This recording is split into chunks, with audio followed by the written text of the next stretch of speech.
प्यारे दोस्तों, इंसान के अगर इरादे मजबूत हों, अल्लाह की ज़ात पर उसको पक्का यकीन हो, तो उसे दुनिया की कोई भी ताकत हरा नहीं सकती, चाहे सामने वाला जितना भी ताकतवर और खतरनाक क्यों ना हो। आज सुनाने जा रहा हूं आपको एक हैरान कून और सबक आमोज बंदे जो फकीर कहलाते हैं, उनका एक ऐसा किस्सा आपको सुनाने जा रहा हूं कि कैसे उन्होंने चीते से जंग की और वह चीता आपके गुलामों में से एक गुलाम बन गया, आपका मुरीद बन गया।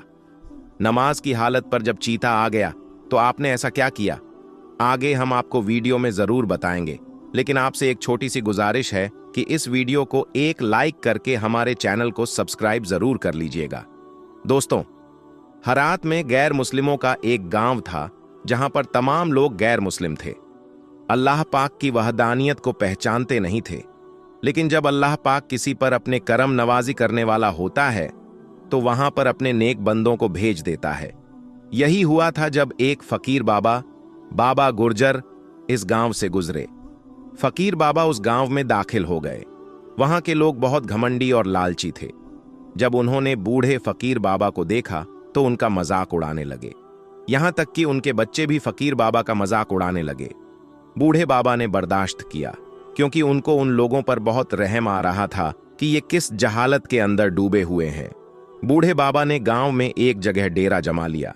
लोगों को यह बात बहुत नागवार गुजरी कि अरे भाई, तुम अनजान इंसान हो, यहां से गुजर रहे थे तो हमारे गांव में रहने क्यों लगोगे। आपने कुछ नहीं कहा और खामोशी से उस जगह पर रहने लगे। वे लोग आपका ख्याल रखते ही नहीं थे। रूखी सूखी आप खाते थे, लेकिन दिन रात अल्लाह तबारक व ताला की इबादत में मसरूफ रहते थे। इस गांव के लोग किसी बुत की पूजा किया करते थे, उसे अपना सब कुछ मानते थे, उसे खुदा कहते थे, उसकी इबादत किया करते थे, दिन रात उसके आगे सर झुकाते थे, उसी से मदद मांगते थे। फकीर बाबा को जब वे लोग इबादत करते हुए देखते, इतने तवील सज्जदों में देखते, तो हैरान होते और पूछते, तुम किसकी इबादत कर रहे हो, तुम किसके आगे सर झुका रहे हो और किससे मदद मांग रहे हो। तो फकीर बाबा उनसे कहते, मैं एक अल्लाह पाक की इबादत करता हूं, जो इस तमाम कायनात का मालिक है, जिसने मुझे भी बनाया है और तुम लोगों को भी बनाया है। तुम लोग जिसको पूज रहे हो, जिसके आगे सर झुका रहे हो, यह तुम्हारी कोई मदद नहीं करने वाला। अभी भी वक्त है, सुधर जाओ। जो कुछ तुम जमा कर रहे हो उसे अपने साथ नहीं ले जाओगे। यह लालच और गुरूर छोड़ दो, सिर्फ एक अल्लाह की इबादत करो। जिस रास्ते पर मैं चल रहा हूं, आओ तुम भी उस रास्ते पर चलो। मगर वे घमंडी और लालची लोग उनकी बात नहीं मानते थे और कहते थे, आप अपने काम से काम रखो बाबा, हमारे मामले में दखल अंदाजी मत करो। और वे लोग उल्टा फकीर बाबा को ही समझाने लगे थे। उनकी नाशुक्री का नतीजा यह हुआ कि अल्लाह तबारक व ताला को यह बात बुरी लग गई। एक मर्तबा यह हुआ कि उसी रात गांव में एक खतरनाक खूंखार चीता आ गया, जो बच्चों को उठाकर ले जाता था। उस वक्त यह नेक बंदा अल्लाह तबारक व ताला की इबादत में मशगूल थे। अल्लाह पाक की मोहब्बत में डूबकर तवील सजदे की हालत में थे कि अचानक गांव में एक शोर उठा। किसी औरत के बच्चे को चीता अपने दांतों में दबोच कर ले गया था। वह इतना खतरनाक और खूंखार था कि हर कोई उससे डर रहा था। वह औरत सदमे से बेहाल थी, चिल्ला रही थी, कोई तो मेरे बच्चे को बचाओ, कोई तो आकर मेरी मदद करो। जब फकीर बाबा ने उन लोगों की दर्द भरी आवाज सुनी तो उन लोगों के पास चलते हुए आए और कहा, क्या माजरा है, तुम लोग शोर क्यों मचा रहे हो। लोगों ने कहा, हमारे बच्चे को चीता उठाकर ले गया, हम क्या करें, हम बहुत परेशान हैं और उससे कोई लड़ नहीं सकता, वह किसी को भी मार डालता है। यहां पर कोई ऐसा बहादुर नहीं है जो उससे लड़े। तो फकीर बाबा कहने लगे, ठीक है, मैं जाकर तुम्हारे बच्चे को बचाकर लाता हूं। वह लोग उनको देखने लगे और हंसने लगे। आप इस उम्र में और ऐसी हालत में जाएंगे, वह भी ऐसे खतरनाक चीते से लड़ने। तो फकीर बाबा कहने लगे, मुझे अल्लाह पाक की जात पर पूरा भरोसा है, वही रब जिंदगी और मौत देने वाला है, अल्लाह पाक मेरी मदद जरूर करेगा। तो वह लोग कहने लगे, यहां तक कि उस बच्चे की मां भी कहने लगी, बाबा, अगर आप मेरे बच्चे को चीते से बचाकर ले आते हैं तो मैं इस्लाम कबूल कर लूंगी और आपके बताए हुए रास्ते पर चलूंगी। तो फकीर बाबा कहने लगे, मुझे थोड़ा वक्त दो। आप चलते हुए उस जगह पर गए जहां पर वह चीता गया था। दोस्तों, वह चीता बच्चे को उठाकर एक गाढ़ गुफा में पहुंच गया था। अब तक बच्चे को उसने खाया नहीं था। जब आप उस गाढ़ के करीब पहुंचे तो आपने बारगाह ए इलाही में हाथ उठा दिए और कहा, ऐ रब, तू ही ताकत देने वाला है, तू ही हिम्मत देने वाला है, तू जो चाहे अपने बंदे से करवा सकता है। इस वक्त इस खूंखार चीते के दिल में तू हैबत, डर डाल दे और हमारी मोहब्बत डाल दे। यही हुआ। अल्लाह पाक ने दुआ कबूल की। चीता उस वक्त बच्चे को छोड़कर आपकी तरफ लपका। जैसे ही उसने आप पर हमला किया, यानी जैसे ही वह आपकी तरफ झपटा, जैसी निगाह ए करम हुई, जैसी नजर पड़ी पीर फकीर बाबा की उस चीते पर, तो हमला तो क्या करता, वह तो आपके कदमों में लिपट गया और ऐसा लिपटा आपके कदमों से कि फिर हमेशा के लिए आपका गुलाम बन गया। लोग समझ रहे थे कि बाबा जंगल में गए हैं, वापस नहीं आएंगे। उस औरत का रो रो कर बुरा हाल था। इतने में वह लोग यह देखते हैं कि फकीर बाबा आ रहे हैं। बच्चा भी सही सलामत है, फकीर बाबा भी सही सलामत हैं, और वह चीता आजाद के साथ, गुलामी के साथ, मुरीद बनकर बाबा के साथ चलता हुआ आ रहा है। वह चीता आपका मुरीद बनकर रह गया और फिर सिर्फ आपकी खिदमत गुजारी में लग गया और हमेशा आपके साथ रहने लगा। लोगों ने जब यह सब देखा तो कहने लगे, बाबा, अब हम मुसलमान होना चाहते हैं। सिर्फ एक इंसान यहां पर मुसलमान नहीं होगा, बल्कि पूरा गांव आपके हाथ पर इस्लाम कबूल करेगा। और इस तरह से फकीर बाबा के हाथ पर पूरा गांव मुसलमान हो गया। दोस्तों, फकीर उसे कहते हैं जो मांगने वाला नहीं होता।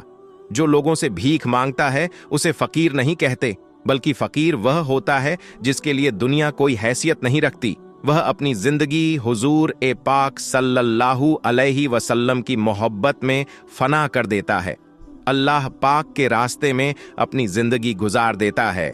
प्यारे दोस्तों, पुलिस जब एक बेकसूर नमाजी के साथ मारपीट करने लगी और जब उसे गिरफ्तार करने लगी, तो अल्लाह की कुदरत ने एक बंदर भेजकर ऐसा करिश्मा दिखाया कि उसे देखकर सारे पुलिस वाले भी हक्के बक्के रह गए और सजदे में गिर पड़े। आज की इस वीडियो में हम आपको इसी वाकये की पूरी तफसील बताने वाले हैं, जिसको सुनकर यकीनन आप लोग भी हैरान और परेशान हो जाओगे और आप भी यह मानने पर मजबूर हो जाओगे कि मेरे अल्लाह की कुदरत बहुत बड़ी है। अल्लाह अपने हर एक नेक बंदे की दुआ को जरूर सुनता है और उनके दुख मुसीबत में मदद भी करता है। इसलिए आज की यह वीडियो आप सभी के लिए बहुत खास है, इसलिए वीडियो को पूरा जरूर देखिएगा। और अगर आपको अल्लाह की कुदरत पर मुकम्मल भरोसा है तो कमेंट बॉक्स में अल्लाहू अकबर लिखकर इसको शेयर कर दें, ताकि और भी लोगों के पास यह वीडियो पहुंच सके। तो चलिए शुरू करते हैं आज की वीडियो। आज जो वाकया हम आपको यहां पर बताने वाले हैं, ये वाकया पंजाब का बताया जाता है। पंजाब में एक छोटा सा गांव है सरगोधा। उस गांव में एक मुसलमान लड़का रहता था जिसकी उम्र तकरीबन 30 साल के करीब थी। लड़का बहुत ही नेक और परहेजगार था। 5 वक्त का नमाजी था और हर नमाज को उसके सही वक्त पर ही अदा करता था और कोशिश करता था कि वह हर नमाज मस्जिद में जमात के साथ ही अदा करे। यही वजह थी कि उस लड़के का ज्यादातर वक्त मस्जिद में ही गुजरा करता था। और यही नहीं, जब यह लड़का नमाज से फौरिग हो जाता तो उसके बाद यह कुछ वक्त के लिए मस्जिद के एक कोने में बैठ जाता और कुरान पाक की तिलावत भी करता था। और वह ऐसा हर नमाज के बाद किया करता, यानी कि हर नमाज के बाद वह थोड़ी देर कुरान पाक जरूर पढ़ता था। उसकी इस आदत के बारे में सभी नमाजियों को अच्छी तरह मालूम था। उस नौजवान का इस्लाम से इतना ज्यादा लगाव देखकर सारे लोग उस पर ना सिर्फ नाज करते बल्कि उसकी बहुत ज्यादा इज्जत भी किया करते थे। यह लड़का हर किसी से हुस्ने अखलाका के साथ पेश आया करता था और कोशिश करता था कि उसकी वजह से कभी भी किसी का दिल ना दुखे। और यही नहीं, वह हर दम यह भी कोशिश करता रहता कि वह किसी जरूरतमंद की मदद कर सके। इसी वजह से गांव के सारे लोग उसके अखलाकम के दीवाने थे। लेकिन उस नौजवान का एक छोटा भाई भी था जो बहुत ही अय्याश किस्म का था। हर वक्त दुनिया के लालच में रहता था और हर वक्त पैसों के पीछे ही भागता रहता था। फिर कुछ दिन गुजरे कि एक दिन अचानक इनके वालिद का इंतकाल हो गया। उस सदमे के बाद में बड़ा भाई अंदर ही अंदर से टूट गया। इसीलिए फिर वह ज्यादा वक्त मस्जिद में ही गुजारने लगा था। वहीं दूसरी तरफ उसका छोटा भाई हर वक्त यह भी कोशिश करता रहता कि वह किसी ना किसी तरीके से अपने बड़े भाई की जमीन हड़प ले और उसकी जमीन को अपने नाम कर ले। यानी कि वह इस कोशिश में रहने लगा कि वह कैसे भी करके बाप की जमीन में से बड़े भाई का जो हिस्सा था वह अपने नाम करवा ले। इसीलिए फिर छोटे भाई ने अंदर ही अंदर बड़े भाई के खिलाफ साजिशें रचना शुरू कर दी, मगर वह किसी भी तरह से अपने इस मकसद में कामयाब नहीं हो सका। दोस्तों, उसके बाद जब छोटे भाई की तमाम कोशिशें बेकार हो गईं, तो फिर एक दिन छोटे भाई ने सोचा कि क्यों ना वह उसके लिए अपने बड़े भाई की सबसे पसंदीदा चीज यानी कि मस्जिद का इस्तेमाल करे। इसीलिए फिर वह सोचने लगा कि वह अपने बड़े भाई को मस्जिद के ही किसी काम में फंसवाकर उसे वहां जाने से रोक दे। और उसको यह भी मालूम था कि उसका बड़ा भाई 5 वक्त का नमाजी है और मस्जिद से बहुत ज्यादा लगाव भी रखता है, इसीलिए वह मस्जिद के बिना नहीं रह सकता। इसी वजह से छोटे भाई ने सोचा कि अगर वह अपने बड़े भाई को मस्जिद में जाने से रोक देता है तो फिर वह उसके बदले में जमीन का मुतालबा कर सकता है और यकीनन बड़ा भाई नमाज और मस्जिद को अहमियत देते हुए अपनी जमीन दे देगा। फिर छोटे भाई ने एक मंसूबा तैयार किया। जमीन हासिल करने के लालच ने छोटे भाई को अंधा कर दिया था, इसीलिए उस बदबख्त ने रात के अंधेरे में मस्जिद का कुछ कीमती सामान चुरा लिया, यानी उसने चोरी कर डाली। उसने मस्जिद का कुछ कीमती सामान उठाया और अपने घर ले आया और चोरी किए हुए सामान को उसने अपने घर में एक खुफिया जगह पर छुपा दिया। फिर छोटे भाई ने पुलिस वालों के पास जाकर अपने बड़े भाई पर इल्जाम लगा दिया और कहने लगा, हमारी मस्जिद में जो चोरी हो गई है वह और कोई नहीं बल्कि मेरा ही बड़ा भाई है। उधर दूसरी तरफ बेचारे बड़े भाई को इसके बारे में कुछ भी नहीं मालूम था। वह वैसे ही मस्जिद में जा रहा था और सच्चे दिल से अल्लाह की इबादत कर रहा था और वैसे ही अल्लाह के सामने गिड़गिड़ाकर दुआएं भी मांग रहा था। वह अपनी हर दुआ में कहता, ऐ अल्लाह मुझे हर मुश्किल से निजात दे। और वह चीता आज के साथ गुलामी के साथ मुरीद बनकर बाबा के साथ चलता हुआ आ रहा है। वह चीता आपका मुरीद बनकर रह गया और फिर सिर्फ आपकी खिदमत गुजारी में लग गया और हमेशा आपके साथ रहने लगा। लोगों ने जब यह सब देखा तो कहने लगा कि बाबा, अब हम मुसलमान होना चाहते हैं। सिर्फ एक इंसान यहां पर मुसलमान नहीं होगा बल्कि पूरा गांव आपके हाथ पर इस्लाम कबूल करेगा। पर इस तरह से फकीर बाबा के हाथ पर पूरा गांव मुसलमान हो गया। दोस्तों, फकीर उसे कहते हैं, वह मांगने वाला नहीं होता। जो लोगों से भीख मांगता है उसे फकीर नहीं कहते, बल्कि फकीर वह होता है कि दुनिया उसके लिए कोई हैसियत नहीं रखती। वह अपनी जिंदगी हुजूर पाक सल्लल्लाहु अलैहि वसल्लम की मोहब्बत में फना कर देता है, अल्लाह पाक के रास्ते में अपनी जिंदगी गुजार देता है। प्यारे दोस्तों, पुलिस जब एक बेकसूर नमाजी के साथ में मारपीट करने लगी और जब उसे गिरफ्तार करने लगी तो अल्लाह की कुदरत ने एक बंदर भेजकर ऐसा करिश्मा दिखाया कि उसको देखकर सारे पुलिस वाले भी हक्के बक्के रह गए और सजदे में गिर पड़े। आज की इस वीडियो में हम आपको इसी वाकई की पूरी तफसील बताने वाले हैं, जिसको सुनकर यकीनन आप लोग भी हैरान और परेशान हो जाओगे और आप भी यह मानने पर मजबूर हो जाओगे कि मेरे अल्लाह की कुदरत बहुत बड़ी है और अल्लाह अपने हर एक नेक बंदे की दुआ को जरूर सुनता है, उनके दुख मुसीबत में मदद भी करता है। इसलिए आज की यह वीडियो आप सभी के लिए बहुत खास है, इसलिए वीडियो को पूरा जरूर देखिएगा। और अगर आपको अल्लाह की कुदरत पर मुकम्मल भरोसा है तो कमेंट बॉक्स में अल्लाहू अकबर लिखकर इसको शेयर कर दें। दोस्तों, दुनिया भर के अंदर मस्जिद नबवी एक ऐसा मकाम है कि जहां हर मुसलमान पर यह लाजिम है कि वह अदब की इंतहा को जरूर ध्यान में रखें। और यह कहा जाता है कि मस्जिद नबवी के अंदर तो सांस लेने की भी आवाज नहीं आनी चाहिए। अफसोस के साथ हालिया कुछ दिनों में मस्जिद नबवी के अंदर कुछ अजीबो गरीब वाक़या पेश आया जिसने बहुत ही ज्यादा परेशान कर दिया और दुनिया भर में मौजूद हर मुसलमान ने इन वाक़यात के दो ही सिर्फ दर्द को ही महसूस नहीं किया बल्कि अपने गमो गुस्से का भी इजहार किया। लेकिन दोस्तों, मस्जिद नबवी को शहीद करने के हवाले से कुछ खबरें सामने आ रही हैं। इसके मुताल्लिक क्या हकीकत है आज की इस वीडियो में बताएंगे। लेकिन वीडियो शुरू करने से पहले आपसे एक छोटी सी गुजारिश है कि अगर आप आशिक रसूल हैं और उम्मते मोहम्मदी होने पर फख्र करते हैं तो इस वीडियो को एक लाइक करके चैनल को सब्सक्राइब जरूर कर लीजिएगा। दोस्तों, मस्जिद नबवी ऐसा मकाम है कि जिसके मुताल्लिक तारीख की किताबों में आता है कि एक रोज हजरत उमर रजी अल्लाह ताला अन्हो ने दो लोगों को इशारा करके बुलाया और उनसे सवाल किया कि तुम कहां से हो। तो उन्होंने बताया कि हम ताई के रहने वाले हैं। तो हजरत उमर रजी अल्लाह ताला अन्हो ने फरमाया कि मैं तुम्हें यकीनी तौर पर सजा देता अगर तुम्हारा ताल्लुक मदीने से होता। यह लोग मस्जिद नबवी में मौजूद थे और ऊंची आवाज में बात कर रहे थे।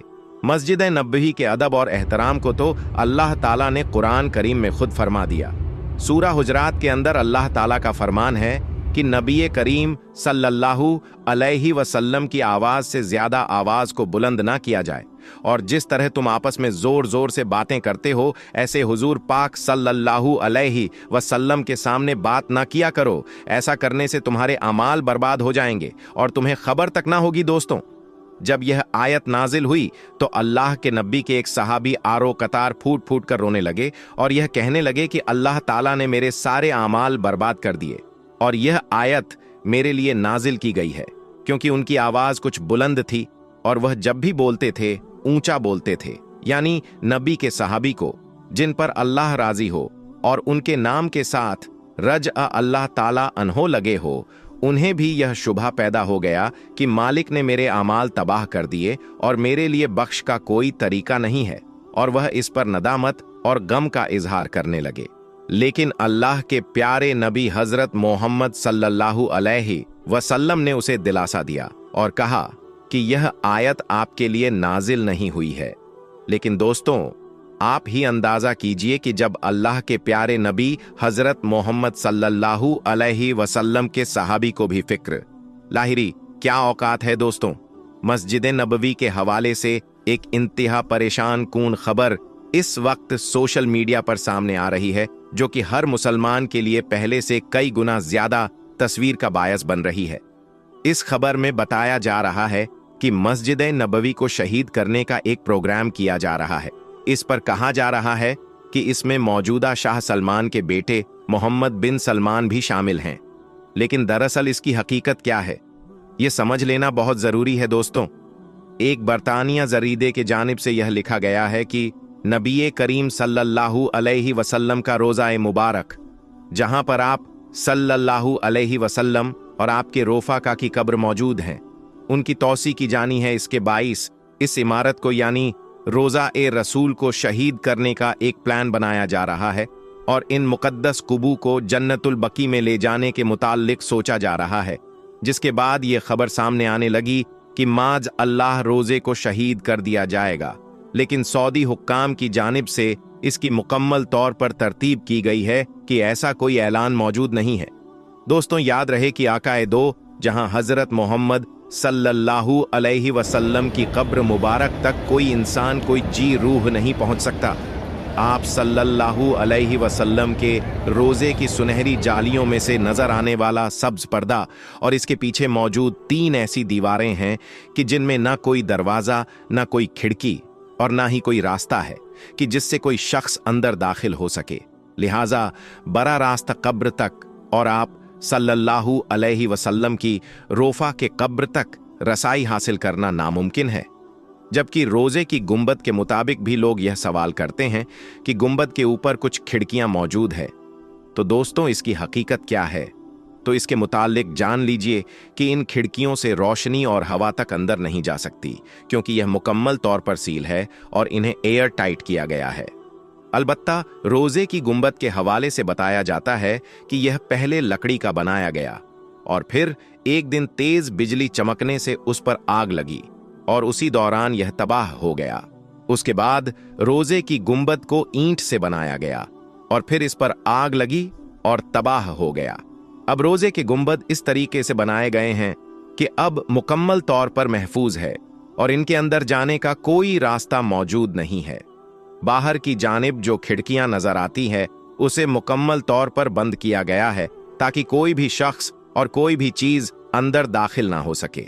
दोस्तों, दुनिया भर के मुसलमानों की यह ख्वाहिश होती है, उनके दिल की आरजू होती है और सारी जिंदगी अल्लाह से यह दुआ करते हैं कि ऐ मालिक, एक बार अपने घर की हाजिरी नसीब कर दे कि हम उस काबा को अपनी जिंदगी में अपनी आंखों से देखें, अपने चश्म तसव्वुर में रखकर दिन में 5 बार नमाज अदा करते हैं और यह समझते हैं कि अल्लाह के घर के अंदर मौजूद हैं।